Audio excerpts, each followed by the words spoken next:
প্রথম স্টকটি হলো রিলায়েন্স ইন্ডাস্ট্রি। আপনাদের একটুখানি বলে রাখি, একটু ভিডিওটা বড় হতে পারে, কিন্তু আপনারা যদি মন দিয়ে দেখেন তাহলে এই স্টকগুলো ভালো রকম একটা অপরচুনিটি নিতে পারবেন।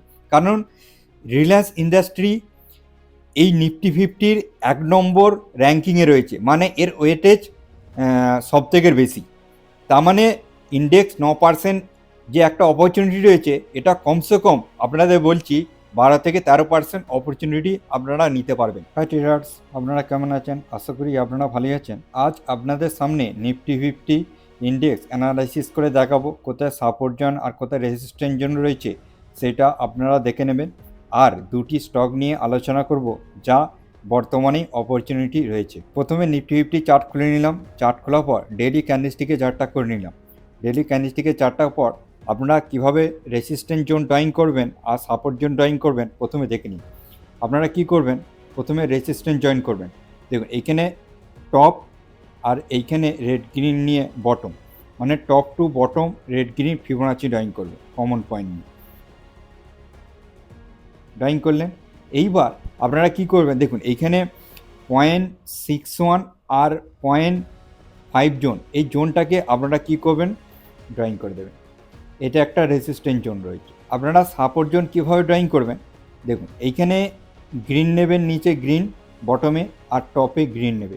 তার মানে গ্রিন টু গ্রিন আপনারা ফিবোনাচি ড্রয়িং করবেন। Green to green Fibonacci drawing করার পর আপনারা পেয়ে যাবেন সাপোর্ট জোন। সাপোর্ট জোনটি কী আছে, এখানে 0.5 আর 0.61, এই জোনটাকে আপনারা কি করে দিলেন, ড্রয়িং করে দিলেন।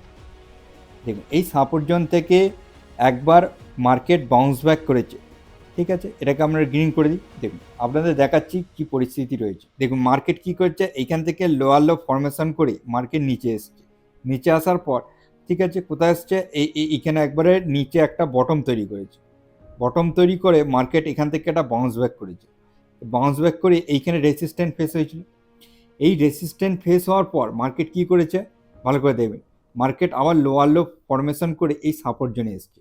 তার মানে মার্কেট এই সাপোর্ট জোন থেকে একবার বাউন্স ব্যাক করেছে।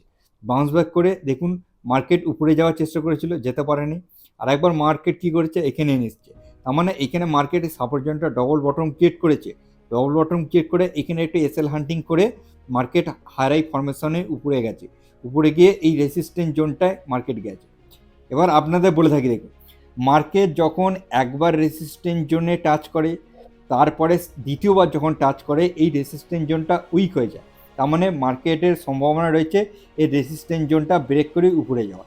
তার মানে মার্কেট কি হতে পারে, মার্কেট এখান থেকেও রেসিস্ট্যান্স ফেস করেছে, হালকা ফেস করে মার্কেট এইখানে রয়েছে, বর্তমানে এখানে রয়েছে।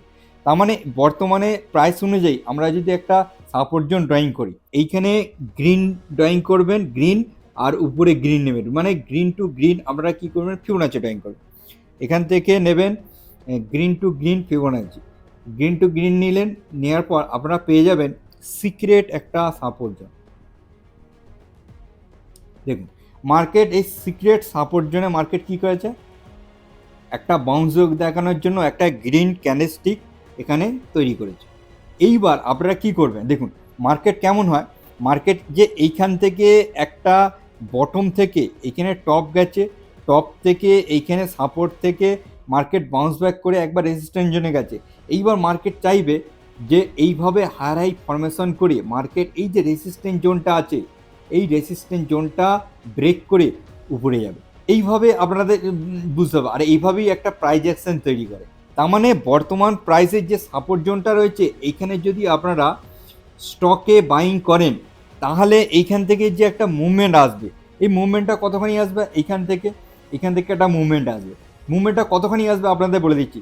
আমি আগেবারে আপনাদের সাথে আমি শেয়ার করেছিলাম যে আপনারা দেখবেন এইখানে একটা কি করছে, একটা কাপ উইথ হ্যান্ডেল প্যাটার্ন তৈরি করেছে, ঠিক আছে। তার মানে মার্কেট যে এইখানে একটা কাপ তৈরি করেছিল, আমি আপনাদের দেখাচ্ছি, দেখুন এইখান থেকে যে মার্কেট একটা কাপ তৈরি করেছে, কাপ তৈরি করে মার্কেট এইখানে এসছে, আবার নেকলাইনে এসছে, নেকলাইন থেকে মার্কেট কি করছে, এইখান থেকে একটা কাপ তৈরি করবে, কাপ তৈরি করে এইখানে পর্যন্ত যাবে, ঠিক আছে। এইখানে গিয়ে এখানে ব্রেকআউট দিয়ে উপরে যাবে। তার মানে এটাই যদি আমরা একটুখানি অন্যরকম কালার দিয়ে দিই তাহলে বোঝা সুবিধা। দেখুন এইভাবে একটা কাপ তৈরি করবে, কাপ তৈরি করবার এর টার্গেট কোথায় থাকবে, টার্গেট থাকবে এইখান থেকে বটম আর নেকলাইন পর্যন্ত আপনারা ড্রয়িং করবেন। ড্রয়িং করার পর আপনারা কি করবেন, নেক লাইন থেকে উপরে ড্র করে দেবেন। ড্র করে দিয়ে আপনাদের কাছে এই টার্গেটটা পেয়ে গেলেন। এটা কি টার্গেট আছে? এটা হলো কাপ উইথ হ্যান্ডেল প্যাটার্নের টার্গেট। মার্কেট যখন রিকভারি দেয়, একটা প্যাটার্ন ক্রিয়েট করেই রিকভারি দেয়। তার মানে বর্তমান প্রাইস থেকে আপনারা একটা অপরচুনিটি পাবেন, ভালো রকম অপরচুনিটি। ইন্ডেক্সে অপরচুনিটি পাবেন দেখুন 9% এখনো পর্যন্ত বর্তমানে অপরচুনিটি। দেখুন ইন্ডেক্স 9%-এর যে এই অপরচুনিটিটা আপনারা পাবেন, এখান থেকে যে উপরে যাবে এই প্যাটার্নটাকে পূরণ করবে। তার মানে আপনারা ধরে চলুন এই 9%টা আপনারা এখানে ইন্ডেক্স মানে নিফটি 50, এই যে নিফটির 50 যে কোম্পানি আছে এর একটা ইটিএফ যদি আপনারা বাইং করেন, তাহলে এই 9% আপনারা একটা ক্যাপচার করতে পারবেন। এটা ইটিএফের মাধ্যমে আপনারা একটা বাইং করে যদি এই অপরচুনিটি নিতে পারেন, ঠিক আছে। আর একটা অপরচুনিটি নিতে পারেন, যেটা হলো এই নিফটি 50 স্টক। এই স্টকে আপনারা যদি ইনভেস্টমেন্ট করেন, তাহলে আপনারা এই ইন্ডেক্সের একটা মুভমেন্ট নিতে পারবেন। আমি এখানে দুটো স্টকের আপনাদের নাম বলবো, সেই দুটো স্টকে যা বর্তমানে অপরচুনিটি রয়েছে। চলুন এবার দেখে নিয়ে যাক দুটো স্টক কি কি রয়েছে। প্রথম স্টকটি হলো রিলায়েন্স ইন্ডাস্ট্রি। আপনাদের একটুখানি বলে রাখি, একটু ভিডিওটা বড় হতে পারে, কিন্তু আপনারা যদি মন দিয়ে দেখেন তাহলে এই স্টকগুলো ভালো রকম একটা অপরচুনিটি নিতে পারবেন। কারণ রিলায়েন্স ইন্ডাস্ট্রি এই নিফটি 50-র 1 নম্বর র্যাঙ্কিংয়ে রয়েছে, মানে এর ওয়েটেজ সবথেকে বেশি। তার মানে ইন্ডেক্স 9% যে একটা অপরচুনিটি রয়েছে, এটা কমসে কম আপনাদের বলছি 12-13% অপরচুনিটি আপনারা নিতে পারবেন। এইখান থেকে একটা সাইকোলজি বুঝুন, যে রিলায়েন্স ইন্ডাস্ট্রি এখানে যে টপ ক্রিয়েট করেছিল, এইখান থেকে লোয়ার লো ফরমেশন করে যে মার্কেট নিচে আসছে, দেখুন এইখানে নিচে আসছে, এইখান থেকে লোটা ব্রেক করেছে, নিচে এসছে, এখান থেকে কিন্তু লোটা ব্রেক করে নিচে এসছে। তারপরে মার্কেট কি করেছে, আবার বাউন্স ব্যাক দেখানোর চেষ্টা করেছিল, মার্কেট পারেনি, আবার একটা লো তৈরি করেছিল, এই লোটা মার্কেট কি করেছে, ব্রেক করে নিচে এসছে। ব্রেক করে নিচে আসবার লোয়ার লো ফরমেশন করে ব্রেক করে আবার নিচে লো তৈরি করে, তারপরে যে এইখানে লোটা তৈরি করছে, ঠিক আছে। এইখানে লোটা কি করেছে, ব্রেক করেনি, তার একটা মুভমেন্ট দেখুন, এখানে একটা হেলদি গ্রিন ক্যান্ডেলস্টিক তৈরি করেছে। এইখানে 1 নম্বর লো, এখানে 2 নম্বর লো, আর 3 নম্বর লো, ঠিক আছে, এটা হলো 3 নম্বর। এরপর থেকে মার্কেট বাউন্স ব্যাক করে। যারা ডাউ থিওরি পড়েছেন তারা এই মার্কেট স্ট্রাকচার সম্বন্ধে অবশ্যই ধারণা জানেন, যে মার্কেট কিভাবে বাউন্স ব্যাক করে। হ্যাঁ, এবার আপনারা কি করবেন, এখান থেকে কি করবেন, এখানে বটম আর এখানে top, bottom to top Fibonacci ড্রয়িং করবেন। ফিবোনাচি ড্রয়িং করার পর আপনারা এখানে একটা অপারেটর সাপোর্ট জোন ড্রয়িং করবেন। কেন ড্রয়িং করবেন, দেখুন এখান থেকে মার্কেট কি করেছে, এইখান থেকে একবার 0.5 থেকে বাউন্স ব্যাক করে মার্কেট উপরে যাওয়ার চেষ্টা করেছিল, তারপরে মার্কেট আরেকবার এসেছিলো, এখান থেকে মার্কেট বাউন্স ব্যাক দেখার চেষ্টা করেছিল, পারেনি। আরেকবার এখান থেকে একবার মার্কেট কী করেছিল, বাউন্স ব্যাক দেখানোর চেষ্টা করেছিল ডবল বটম ক্রিয়েট করে। তারপরে মার্কেট কী করছে, লোয়ার ফরমেশন করে এই যে জোনটা, এটা জোনটা ব্রেক করেছে। তার মানে আপনারা কী করবেন, এখান থেকে একটা অপারেটর সাপোর্ট জোন ড্রয়িং করে নেবেন। এখান থেকে 1 জোন থেকে 0.5 জোন পর্যন্ত আপনারা ড্রয়িং করবেন। ড্রয়িং করে এখান থেকে একটা অপারেটর সাপোর্ট জোন পেয়ে যাবেন। তার মানে এই জোনটাকে আপনারা একটা সাপোর্ট জোন হিসেবে দেখবেন। এবার আপনারা সাপোর্ট জোন পেয়ে গেলেন, এবার এখান থেকে আপনারা কি করবেন, একটা রেজিস্ট্যান্স জোন ড্রয়িং করে নেবেন। ভালো করে দেখবেন রেজিস্ট্যান্স জোন ড্রয়িং কীরকমভাবে করবেন। দেখুন আমরা কি করবেন, এইবার টপ থেকে এইখানে bottom, top to bottom drawing করবেন, রেড গ্রিন কমন পয়েন্ট নিয়ে টপ টু বটম ড্রয়িং করে নেবেন। ড্রয়িং করার পর আপনারা পেয়ে যাবেন এইখানে রেজিস্ট্যান্স জোন, এই 0.5 আর 0.61 একটা রেজিস্ট্যান্স জোন রয়েছে। তার মানে এই রেজিস্ট্যান্স জোনটা আমরা রেড করে দিই। তার মানে এখানে আপনারা পেয়ে গেলেন সাপোর্ট অ্যান্ড রেজিস্ট্যান্স জোন পেয়ে গেলেন। ভালো করে বুঝবেন, এখানে একটা সাইকোলজি আপনাদের বলছি, যে মার্কেট এইখান থেকে টপ থেকে মার্কেট লোয়ার লো ফরমেশন করে নিচে এসছে, নিচে আসার পর এইখানে একটা যে বটম ক্রিয়েট করেছে সাপোর্ট জোনে, ঠিক আছে, সাপোর্ট জোনে বটম ক্রিয়েট করে মার্কেট আবার উপরে যাওয়ার চেষ্টা করেছিল, তারপর আরেকবার এসছে যে আগামী কাল একটা বটম ক্রিয়েট করেছে, ঠিক আছে।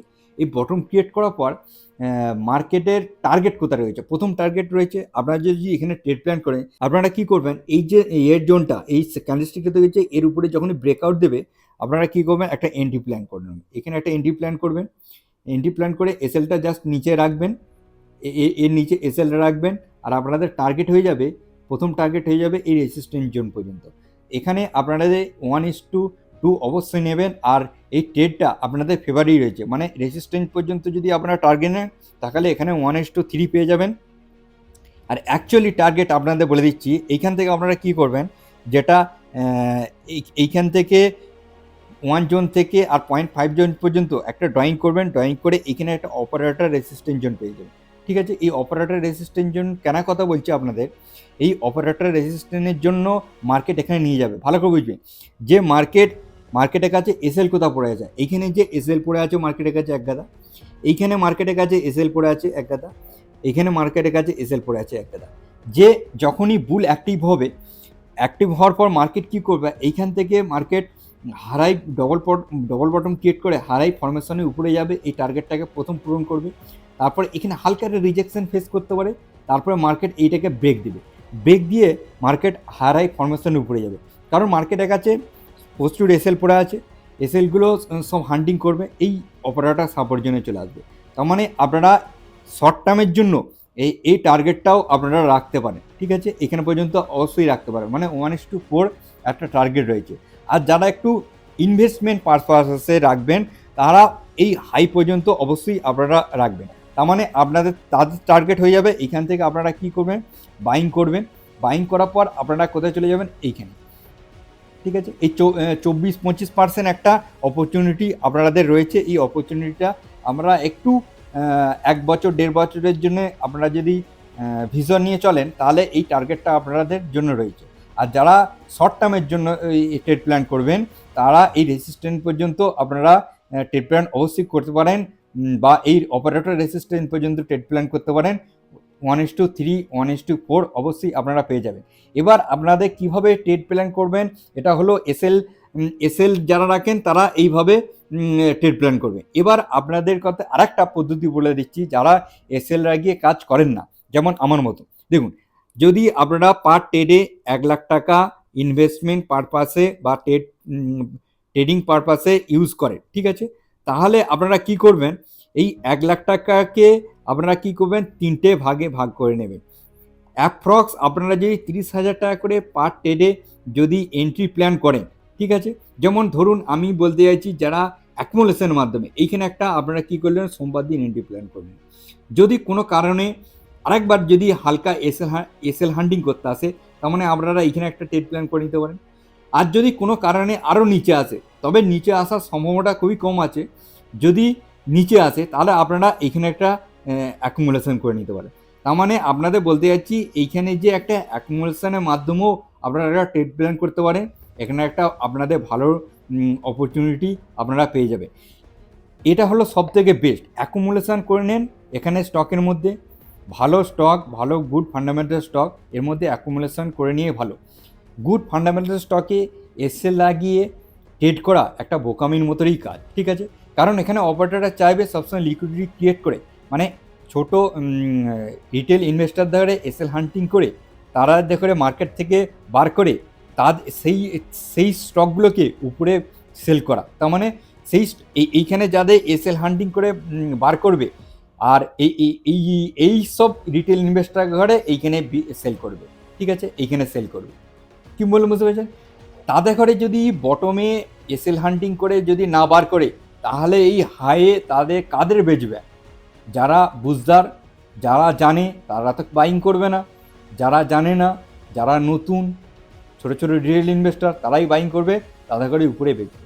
এটা একটা সিম্পল লজিক, বড় বড় ইনভেস্টার, বড় বড় ম্যানিপুলেটর এইভাবেই কাজ করে। হ্যাঁ, এবার দ্বিতীয় স্টক সম্বন্ধে আলোচনা করছি। এই এইচডিএফসি ব্যাংকের ডেলি ক্যান্ডেলস্টিকে চার্ট করে নিলাম। ডেলি ক্যান্ডেলস্টিক চার্ট করার পর আপনারা কীভাবে ড্রয়িং করবেন দেখুন, এইখানে গ্রিন নেবেন, বটমে গ্রিন আর টপে গ্রিন নেবেন। আমরা কি করব, একটা সাপোর্ট জোন ড্রয়িং করব, এখান থেকে গিয়ে গ্রিন টু গ্রিন একটা ড্রয়িং করে আমরা একটা সাপোর্ট জোন ড্রয়িং করে নেব।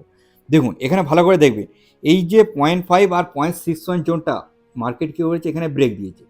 যখনই 0.5 আর 0.61 জোনটা ব্রেক দেয়, তাহলে আমাদের কাছে প্রথম ড্রয়িং হবে এই 1 জোন থেকে আর 0.5 জোন পর্যন্ত আমরা কি করব, ড্রয়িং করব। এইখানে একটা অপারেটর সাপোর্ট জোন ড্রয়িং করব, একটা অপারেটর সাপোর্ট জোন পেয়ে গেলাম।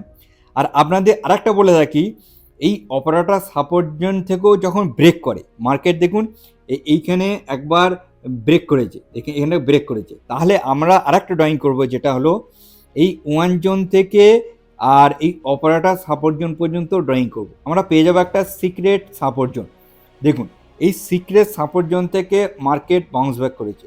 কেন বাউন্স ব্যাক করেছে এখান থেকে একটা বোঝার আছে, যখন মার্কেট খুবই প্যানিক থাকে, তখন মার্কেট এইভাবে বিহেভিয়ার করে। মার্কেট কি করেছে, এই সাপোর্ট জোন থেকে, তার মানে এই যে সাপোর্ট জোনটা রিয়াক্ট করেনি, এটা কোনো কাজের নেই। দেখুন মার্কেট কি করেছে, এই সাপোর্ট জোনে চলে এসেছে, এই অপারেটর সাপোর্ট জোন, এখান থেকে মার্কেট কি করেছে, একবার বাউন্স ব্যাক দেখিয়ে মার্কেট আরেক কি করেছে, এখানে বাউন্স ব্যাক দেখুন এখান থেকে মার্কেট কি করেছে, ভালো করে দেখুন, এখানে লোয়ার লো ফরমেশন করে মার্কেট যখন একটা প্যানিক সিচুয়েশনে এই সাপোর্ট জোনে এসছে, এখানে একটা ডবল বটম ক্রিয়েট করে মার্কেট দেখুন এখানে উপরে যাওয়ার চেষ্টা করেছে। তারপরেও মার্কেট প্যানিক সিচুয়েশন করার পর মার্কেট কি করেছে, আবার একবার এই সাপোর্ট জোনের কাছে চলে এসেছে। তার মানে এইখানে একটা ট্রিপল বটম ক্রিয়েট হয়েছে। এবার এইখান থেকে একটা মার্কেট এইভাবে হাই ফরমেশনে উপরে যাওয়ার সম্ভাবনা বেশি রয়েছে। ঠিক আছে, আপনারা বলে রাখছি, এটা একটা ভালো স্ট্রং ফান্ডামেন্টাল স্টক। যতই এখানে সেলিং ক্রিয়েট হোক, এই স্টকের মধ্যে একটা ভালো রকম বাইং আসছে, সিক্রেট বাইং, ঠিক আছে, যেটা অপারেটর অ্যাকুমুলেশন করছে। দেখুন অপারেটর চাইলে তো সঙ্গে সঙ্গে নিয়ে যাবে, এখানে নিয়ে যাচ্ছে না। কেন নিয়ে যাচ্ছে না, এখানে দেখুন এখানে এতক্ষণ যদি টাইম ধরে ফেলে রাখা যায় স্টকটাকে, তখন রিটেল ইনভেস্টারের ওদের মাইন্ড কেমন হবে, যে একটা আমি আজকে বাইং করলাম, যে 1 মাস পর 2 মাস পর একটা কিছু সবসময় একটা কিছু ওদের পাওয়ার আশা থাকে। আর বড় ইনভেস্টর কি করবে, একই জায়গায় যদি একটা 3-4 মাস 5 মাস 6 মাস একই জায়গায় যদি রেঞ্জে ফেলে রাখা যায়, তাহলে রিটেল ইনভেস্টররা বিরক্ত হয়ে এখান থেকে বেরিয়ে যাবে। আর তখন কখন আগ্রহী হবে, যখন এর উপরে মানে কিছুটা কমসে কম 15-20% উপরে যখন ট্রেড করবে, তখন রিটেল ইনভেস্টররা আরও আগ্রহী হবে। ঠিক আছে, আর তখন একটা নিউজে পজিটিভ সেন্টিমেন্ট ক্রিয়েট হয়। কেন ক্রিয়েট হয় ভালো করে বুঝবেন, যখন এরকমভাবে ওরা অ্যাকুমুলেশন করে 25-30% উপরে যখন স্টকটা সেল করবে, তখন সেল করার জন্য তো একটা সেন্টিমেন্ট, পজিটিভ সেন্টিমেন্ট ক্রিয়েট করতে হবে না, সেই জন্যে পজিটিভ সেন্টিমেন্ট ক্রিয়েট করা হয়। আর যখন বাইং অপরচুনিটি থাকে, তখন একটা নেগেটিভ সেন্টিমেন্ট ক্রিয়েট করে সেখানে রিটেল ইনভেস্টরকে ঘরে বার করে দেওয়া হয়। যদি এখানে ওরা যদি কিনে ফেলে, তাহলে উপরে ওরা কিনবে না। আর যদি ওদের এখানে নিচে বটমে যদি ভয় খাওয়ানো যায়, তাহলে উপরে ওরা আগ্রহী দেখাবে, ওখান থেকে কিনতে শুরু করবে। সেই থিওরিটাই অপারেটর ইউজ করে। এখন আপনারা দেখবেন এইচডিএফসি ব্যাংকে কত খারাপ নিউজ আসছে, যত ভয় দেখানোর সম্ভব নিউজে ভয় দেখাচ্ছে, বড় বড় ব্যক্তিরাও এসে পডকাস্টে ভয় দেখাচ্ছে। ঠিক আছে, যে এই আর এইচডিএফসি ব্যাংক আর যাবে না উপরে, এ খারাপ হয়ে গেছে। আপনারা যদি এখানে বটমে যদি বাইং করেন, তাহলে একটা বাইং অপরচুনিটি রয়েছে, এখানে একটা বাইং করবেন। তার মানে যদি এখান থেকে অ্যাকুমুলেশন করেন, যারা এসএল লাগিয়ে কাজ করেন, তাহলে তাদের জন্য একটা এন্ট্রি প্ল্যান এখানেই হয়ে যাবে। এসএলটা কোথায় রাখবেন, জাস্ট এর নিচে এই পজিশন এসএল রাখবেন। এবার আপনাদের টার্গেট কোথায় থাকবে, প্রথম টার্গেট থাকবে আপনারা দেখবেন এইখান থেকে, এইখানে টপ আর নিচে bottom, top to bottom red green company নিয়ে ড্রয়িং করবেন 0.5 আর 0.61, এই জোনটাকে আপনারা একটা রেসিস্ট্যান্ট জোন ড্রয়িং করবেন, যেটা মার্কেট একবার রেসিস্ট্যান্ট ফেস করেছে। ভালো করে দেখবেন এইখানে রেসিস্ট্যান্ট ফেস করেছে, তার মানে এইখান থেকে যে আমি ড্রয়িংয়ের কথা বলছি, দেখুন এখান থেকে একটা অপরচুনিটি ছিল, এই অপরচুনিটিটাও আপনাদের আমি বলেছিলাম যে আপনারা যদি এইখানটা আমি ভিডিও বানিয়ে বলেছিলাম, এখানে আপনারা বাইং করবেন আর নিচে এসে রাখবেন, আর আপনারা কি করবেন, এই রেসিস্ট্যান্ট পর্যন্ত আপনারা কি করবেন, একটা বাইং অপরচুনিটি নেবেন। এই রেসিস্ট্যান্ট পর্যন্ত একটা টার্গেট যারা নিয়েছিলেন, তারা এখান থেকে একটা ভালো রকম টার্গেট পেয়ে গিয়েছিলেন, কমসে কম 10-11% এখান থেকে একটা টার্গেট পেয়েছিলেন। আর টেডও আপনাদের কাছে ফেভারে ছিল, ঠিক আছে, 1:2 অবশ্যই পেয়েছিলেন। এইবার আরেকটা অপরচুনিটি এখান থেকে আসছে, যেটা আপনাদের বলে, যদি আপনারা শর্ট টার্মের জন্য এখানে একটা অপরচুনিটি নেন, এখানে অবশ্যই নিতে পারবেন এইখানে পর্যন্ত, রেজিস্ট্যান্স জোন পর্যন্ত। এখানে 1:3 বা 1:2 নিয়েও আপনারা বেরোতে পারবেন। আর যারা লং টার্মে যেতে চান, তারা কি করবেন, এইখানে পর্যন্ত অল টাইম হাই মানে 1000 টাকা পর্যন্ত আপনারা ওয়েট করতে পারেন। তার মানে এখান থেকে আপনারা যদি বাইং করেন, তাহলে অ্যাকুমুলেশন যদি করে নেন, তাহলে এখান থেকে একটা অপরচুনিটি রয়েছে 37% মতো অপরচুনিটি রয়েছে। আপনাদের আগে বলেছিলাম যে আপনারা অ্যাকুমুলেশনের মধ্যে এখানে একটা বাইং করলেন, যদি কি একটুখানি নিচে এলো বাইং করলেন, যদি আরেকটু নিচে এলেও বাইং করবেন, দেখবেন অ্যাভারেজ এইখানের মতো একটা অ্যাভারেজ পেয়ে যাবেন, এখান থেকে একটা অপরচুনিটি পেয়ে যাবেন। দেখুন এইটা একটুখানি লং টার্মের জন্য অল টাইম হাই পর্যন্ত কেন বলছি, আপনারা কমসে কম 1 থেকে 1.5 বছর নিয়ে চলবেন, একটা 30 থেকে 37% একটা অপরচুনিটি রয়েছে, এইটা আপনারা অবশ্যই পাবেন। এবার আপনাদের একটা কথা মনে রাখতে হবে, দেখুন ইন্ডেক্স যখন উপরে যাবে এইসব রিলায়েন্স ইন্ডাস্ট্রি, এইচডিএফসি ব্যাঙ্ক এরা অবশ্যই উপরে যাবে। এরা যদি উপরে না যায় ইন্ডেক্স উপরে যাবে না। এরাই ধীরে ধীরে রিকভারি করবে, হয়তো সময় বেশি লাগবে, এরা আস্তে আস্তে রিকভারি করবে, ইন্ডেক্স আস্তে আস্তে রিকভারি করবে। এবার হাই ফরমেশন করে ইন্ডেক্স অল টাইম হাইকে ক্রস করে উপরে যাবে, এই স্টকগুলো অল টাইম হাইকে ক্রস করে উপরে যাবে। আশা করি আপনাদের এই দুটো স্টকের মধ্যে অপরচুনিটি বোঝাতে পেরেছি। আপনাদের ভয় খাওয়ার প্রবণতা খুব কম হবে আর প্রফিট গেনটা বেশি হবে। ঠিক আছে, চুপচাপ বসে থাকুন আর অপেক্ষা করুন, অবশ্যই অল টাইম হাই পর্যন্ত মার্কেট অবশ্যই যাবে। আজকের দিনের মতো এই পর্যন্তই, নেক্সট দিনে নেক্সট ভিডিওতে আবার দেখা হচ্ছে। Bye bye.